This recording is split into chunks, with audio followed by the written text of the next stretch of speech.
I'm Dr. Amy. And I'm Ashley. And we're going to get you back in the game. Hi, I'm Dr. Amy Kanata, and I'm from Phoenix Spine and Joint. And if you just had your hip replaced, congratulations.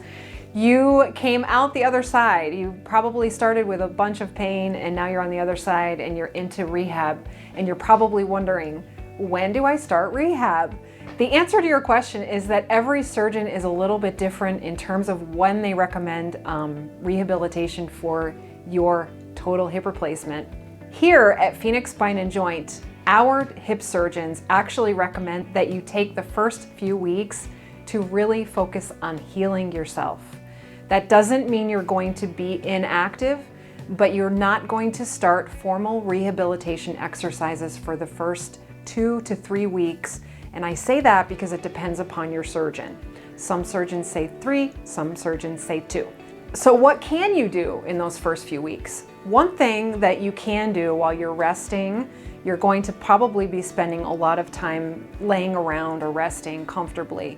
One thing that you can do is make sure that you're setting a timer to get up every hour and walk around for at least 10 minutes or so. That will help circulate your blood through your legs and help promote healing. The other thing that you can do when you're not up and around is some simple, we call them swimmers.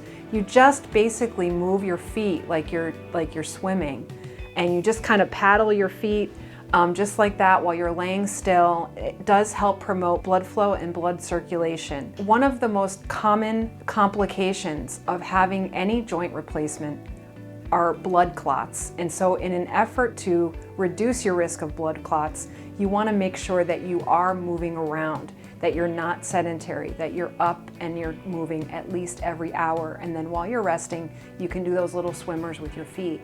And that will really help reduce your risk of getting any type of blood clots.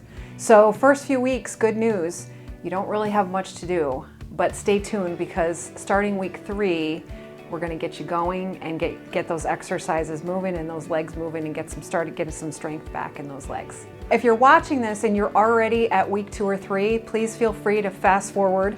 Go to our week 3 video and watch that, and you can start doing your exercises. As with anything, please, please, please check with your surgeon first and make sure that you are clear to start any kind of rehab.